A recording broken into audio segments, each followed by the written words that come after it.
Indonesia Lawyers Club edisi malam ini kembali hadir dengan tema Siapa yang bermain buzzer? Dengan narasumber Ketua 2 PA 212 Haikal Hasan, Juru bicara Ketum Gerinda Danhil Anzar Simanjuntak, Politisi Partai Berkarya Vasco Rusemi,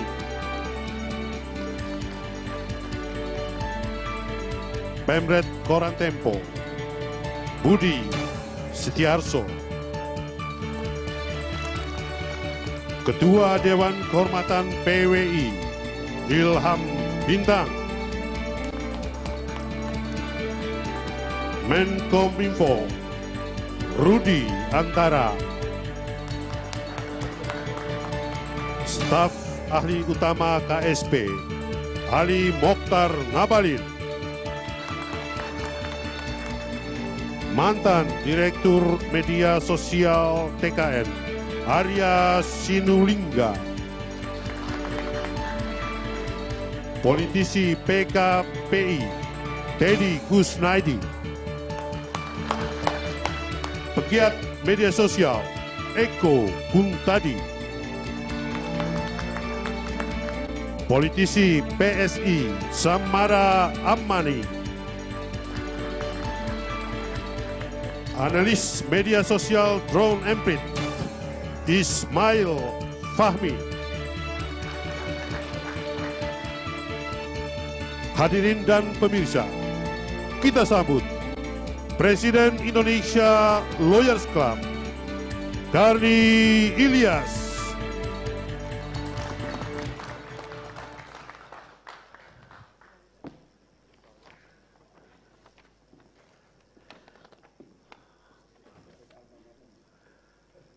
Pemirsa, malam ini kita bertemu kembali di Indonesia Lawyers Club dengan episode Siapa yang bermain buzzer. Sebelumnya saya minta aplaus dulu untuk Uut Permatasari dengan lagu Salah Apa Aku. Pemirsa, pekan ini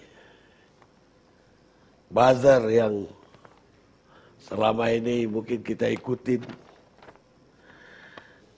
di handphone masing-masing atau di internet,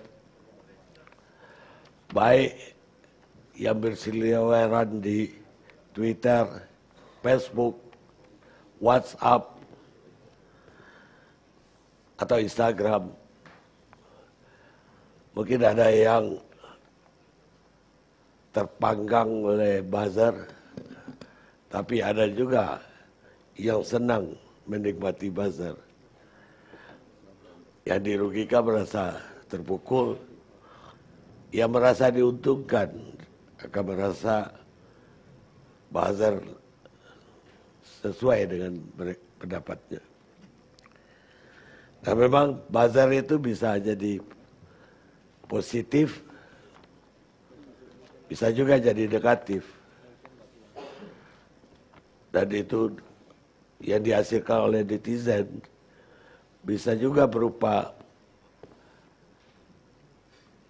mengabarkan kabar-kabar baik, tapi juga bisa berupa hoax, berupa fitnah, berupa makian, bermacam-macam. Dan itu fenomena yang muncul sejak tahun 2009 dan semakin deras ketika terjadi pemilihan kepala daerah Jakarta tahun 2012 dan Pilpres 2014, mungkin puncaknya 2019 kemarin. Tapi seperti apakah peta buzzer? Karena akhir pekan ini tiba-tiba ada istilah buzzer istana, buzzer Kartanegara, buzzer Taliban. Saya ingin mendapatkan pengetahuan lebih dulu dari analis media sosial Drone Emprit, Bapak Ismail Fahmi. Silakan Bung Ismail. Assalamualaikum warahmatullahi wabarakatuh. Terima kasih Bang Karni. Tentang buzzer ini, akhir-akhir ini ada seperti sentimen negatif gitu ya terhadap buzzer. Ada yang jadi kayak alergi dengan buzzer. Tapi sebetulnya seperti yang Bang Karni bilang tadi, buzzer itu sifatnya netral ya. Sejak tahun 2009, 2010, waktu itu banyak anak-anak muda itu bangga menjadi buzzer. Mereka punya follower 5.000 aja, sudah masuk dalam database buzzer. Kenapa? Karena mereka dicari-cari. Banyak perusahaan membutuhkan mereka untuk memperkenalkan produk dan seterusnya. Dan kemudian masuklah masa 2012, Pilkada DKI, 2014 dan seterusnya. Dan pendapatan dari politik ternyata memang paling besar gitu, dibandingkan dengan yang lain-lain. Dan itu terkonfirmasi juga waktu itu ada penelitian menghadirkan sendiri langsung bukan buzzer ini, tapi mereka yang menciptakan kontennya terkait dengan hoax. Ya. Hoax yang sifatnya politik ternyata, hoax yang sifatnya kesehatan segala macam mereka sukai, tapi hoax yang sifatnya politik itu biayanya lebih besar ternyata. Nah, kalau kemudian kita lihat sampai sekarang, kembali ke siapa yang menggunakan buzzer ini, sebetulnya semuanya menggunakan. Dan selama Pilpres itu tidak ada masalah. Mereka mempromosikan dan itu sangat dibutuhkan. Tapi kalau kemudian yang menjadi masalah kan kemudian akhir-akhir ini. Ada buzzer yang mungkin kepleset, menyampaikan informasi. Waktu itu saya ketika menganalisis, saya nggak tahu apakah informasi itu benar atau tidak. Melalui Drone Emprit saya sering analisis, saya nggak bilang bahwa informasi di media sosial itu adalah kebenaran, bukan. Tapi itu suatu pola, suatu pattern yang disampaikan oleh publik dalam percakapan di sana. Nah saya bilang di situ bahwa banyak isu yang disampaikan, isu benar atau tidak disampaikan oleh buzzer dan lain-lain ini. Ini kemudian masyarakat ada yang melihat, oh itu nggak benar, oh itu ternyata hoax belakangan. Dan itulah yang kemudian membuat citra buzzer itu akhir-akhir ini menjadi kurang bagus. Nah, kembali ke awal, ada penelitian yang kemarin sempat ramai di media sosial dan juga di media online, yaitu penelitian dari Oxford University. Ini yang kita perlu tahu. Ada dua istilah di sana yang sangat penting, yaitu cyber truth dan computational propaganda, karena ini akan terkait dengan buzzer juga. Cyber truth itu adalah pasukan, biasanya dipakai pada saat kontestasi politik, digunakan oleh pemerintah, partai politik, atau mungkin juga organisasi yang mereka ada permainan di sana. Di dalamnya itu ada influencers, ada buzzers, sebagian dibayar, dan sebenarnya jauh lebih besar lagi itu adalah pendukung. Mereka nggak dibayar karena mereka ada ketertarikan, kesamaan pandangan politik misalnya, atau ideologi. Ya. Pernah kita dengar kalau kemarin saya buat catatan itu, bahkan mereka memberikan nama. Pas awal itu ada Muslim Cyber Army, nah itu adalah cyber troop. Sebelumnya ada tahun 2014 yaitu JustMav misalnya. Itu jelas disebut juga sosial media volunteer Pak Jokowi. Terus kemudian kemarin ada 99 Army, ada bahkan NU Cyber Army juga ada. Jadi sebetulnya banyak itu Cyber Army. Di dalamnya di situ ada banyak buzzer juga. Jadi kalau dilihat kemarin pas kontestasi politik itu banyak sekali bermunculan. Kemudian computational propaganda, itu mereka gunakan kenapa? Ketika mengangkat sebuah isu, kadang-kadang kita membutuhkan banyak sekali orang untuk terlibat di dalam percakapan itu. Kadang-kadang nggak bisa dengan cepat, karena mungkin isunya kurang menarik. Disitulah digunakan computational propaganda itu berupa program bot, algoritma, otomatisasi, sehingga dia bisa mengirim kadang spam, menaikkan retweet, yang penting muncul di tagar, ya, trending topiknya Twitter, terutama itu di Twitter, Bang Karni. Kenapa Twitter menjadi yang utama? Karena ini juga tidak lepas ketika kita bicara buzzer, sebetulnya jangan dipisahkan dari media juga. Media itu berperan dalam membangun opini dan narasi. Ketika sesuatu itu sudah direncanakan, oke ini tagar harus muncul di Twitter, ada gambarnya, ada meme, ada video sudah disiapkan. Begitu masuk trending, biasanya media itu langsung mencari tahu ini apa sih. Kemudian menjadi artikel. Maksudnya media mainstream. Media mainstream, media kadang-kadang televisi, di televisi kan juga ada kanal-kanal acara khusus tentang sosial media. Media mainstream, media yang setengah mainstream juga. Mereka menyampaikan itu. Akibatnya kadang-kadang tagar yang jadi trending itu hanya misalnya cuma 2.000 atau 5.000 yang mempercakapkan, itu bisa menjadi makin besar. Mereka yang top influencers ikut membicarakan, para pendukung ikut membicarakan, jadi semakin besar juga. Ini pengaruh juga dari media yang turut bermain di sana. Dugaan saya media ini kadang-kadang tak terasa mereka mengikuti alur permainan. Yang saya perhatikan banyak sekali di sini, ketika sebuah isu diangkat, itu bukan sekedar naikkan isu. Ada sebuah upaya untuk membangun opini publik. Informasi itu diarahkan kepada tujuan tertentu. Bisa jadi mendukung atau menolak. Nah, dan ini sebetulnya nggak masalah lah. Karena misalnya kalau kita mau mengangkat hal yang positif, ada bencana alam misalnya, kita butuh raise awareness publik. Kita bisa menggunakan tim semacam ini untuk mengangkat secara positif kan. Yeah. Jadi kalau kemudian menggunakan positif, negatif, jadinya negatif juga. Nah, ini banyak sekali di masyarakat, di media sosial, diarahkan informasinya. Yang rugi siapa? Yang rugi saya lihat ini adalah masyarakat. Banyak informasi-informasi yang harusnya terangkat nih, problem-problem yang harusnya diketahui oleh publik, akhirnya tidak diketahui karena tertutup oleh banyak percakapan yang dibangun oleh buzzer entah dari manapun itu. Dan maksudnya percakapan ini yang menutup ini memang disengaja untuk menutup isu yang positif. Kadang-kadang tidak disengaja. Misalnya ada suatu masalah tentang lingkungan hidup lah misalnya, dan tidak terlalu seksi. Padahal itu sangat penting. Ada masalah besar. Harusnya kalau ketika diangkat ramai-ramai kita akan memecahkan masalah itu. Tapi karena kebetulan pada saat yang sama ada agenda yang lain yang sedang diangkat oleh sebuah tim atau buzzer. Terhimpit. Akhirnya terhimpit. Yang rugi adalah masyarakat sendiri. Jadi di sini saya lihat adalah yang kerugian besar di masyarakat adalah sulitnya dia mencari informasi yang benar. Karena begitu banyaknya sekarang di media sosial kita itu informasi yang kadang-kadang sampah gitu. Saya perhatikan ada satu evolusi, mungkin secara psikologis saya nggak tahu ya. Mahasiswa menyatakan pendapatnya, ya, dia nggak sepakat dengan sesuatu. Kemudian ada yang melawan, yang kontra mahasiswa, that's fine. Tapi kemudian kalau saling menyerang orangnya, kemudian menjatuhkan pribadinya, diangkat keluarganya dan seterusnya. Ini saya kira yang kurang bagus itu. Nah, yang saya bayangkan ke depan adalah ya kita ada quote kalau seadanya kita harus bisa membuat atau men-treat orang lain itu dengan baik, dengan dignity, dengan suatu penghormatan gitu. Dan kemudian kita bermain dengan gagasan. Saya nggak tahu apakah ini bisa dilakukan atau enggak oleh para buzzer itu. Cuma saya yakin Pak Karni. Kemarin ada pernyataan dari Pak Muldoko misalnya. Bagaimana buzzer itu udahlah tinggalkan cara-cara misalnya yang kurang bagus, kita gunakan sifatnya merangkul dengan hati. Pernyataan semacam ini jarang sekali saya dengarkan. Ketika ada itu, saya sangat sepakat.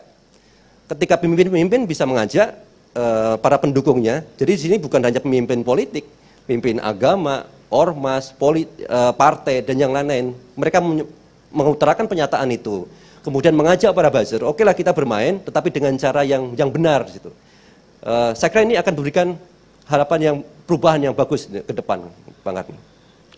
Menurut Mas Ismail, ini ketika pemilu kemarin atau kampanye lah, itu apa semua partai itu punya buzzer? Hampir semua punya. Tetapi ada beberapa tidak menggunakan media sosial sebagai strateginya. Ya.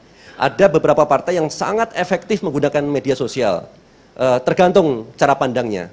Partai-partai yang baru misalnya, mereka menyadari ini anak-anak milenial, energinya bagus, mereka menggunakan media sosial dengan sangat bagus. Nah di situ tim buzzer, influencers, mereka bergerak dengan sangat efektif. Ada partai-partai yang tua, yang lama, ya saya nggak perlu sebut lah ya gitu. Mereka sudah sangat confidence dengan cara-cara tradisional ketika mau mencari suara. Mereka nggak peduli dengan media sosial. Dalam hal ini nggak peduli itu dengan buzzer. Ya, kampanye media sosial juga nggak jalan. Yang pakai robot tadi itu, partai yang mana saja itu? Penggunaan robot itu kan tidak terkait sama partai. Jadi biasanya ketika ada partai atau kontestasi paslon, mereka serahkan aja kepada konsultan gitu. Dan konsultan itu akan menaikkan tagar. Biasanya ada satu KPI. KPI-nya adalah oke, ini sudah masuk trending topik nih. Nah, itu dilakukan saya kira hampir kebanyakan mereka yang bermain di media sosial itu. Mana lebih banyak antara produksinya robot atau produksi manusia? Saya masih yakin produksi manusia jauh lebih besar. Penggunaan robot biasanya dilakukan pada saat awal-awal saja. Ketika ada isu, pagi-pagi nih orang belum bangun, dinaikin aja dulu pakai bot. Supaya apa tujuannya? Paling tidak muncul di trending topik. Hanya dengan misalnya 2000 retweet, itu udah bisa naik. Dan yang sekarang makin asik dan mudah, Bang Karni, makin murah sekali, yaitu menggunakan giveaway. Jadi kalau Bang Karni punya 50.000 aja, bisa dibagi menjadi 2 pemenang. Ini saya punya 50.000 nih, tolong retweet, di situ ada tagarnya. Untuk 2 pemenang, masing-masing 25.000.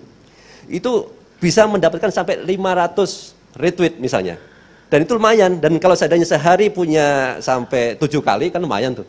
Bisa menjadikan satu trending. Nah begitu trending, itu di pick up diambil oleh pendukung, influencers, yang semuanya itu kebanyakan orang biasa. Percakapan jadi viral, yang viral itu bukan robot lagi, tapi udah orang biasa.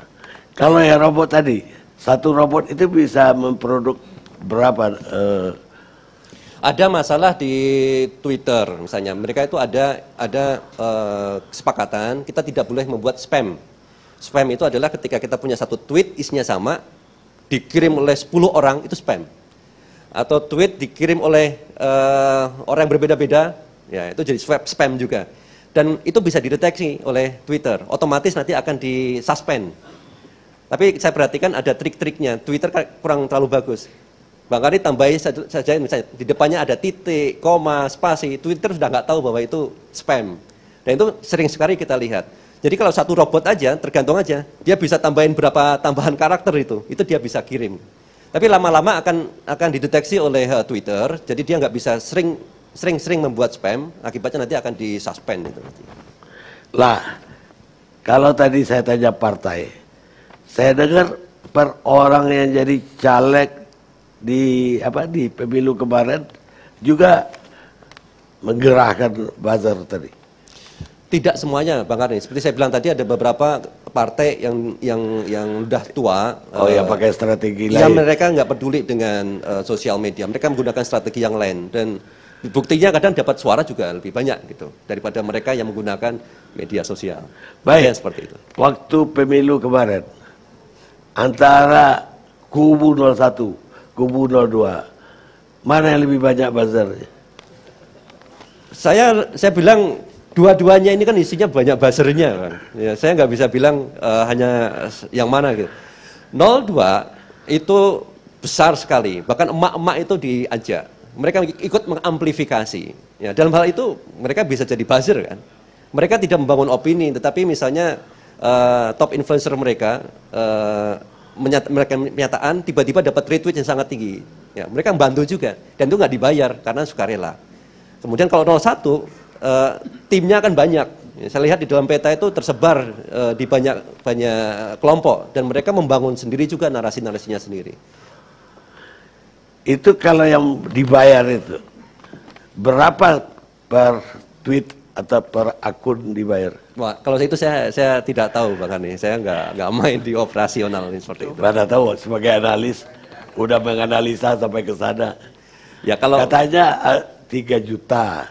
Koordinator gajinya sebulan 9 juta berapa? Ya, itu kalau saya bilang misalnya penelitian yang ada ya seperti itu. Cuma saya sendiri tidak pernah melihat proposal atau struk, jadi saya nggak bisa menggunakan sumber dari saya sendiri. Baik, Mas Ismail, sebagai analis mungkin ada baiknya juga kita berpikir ke depan.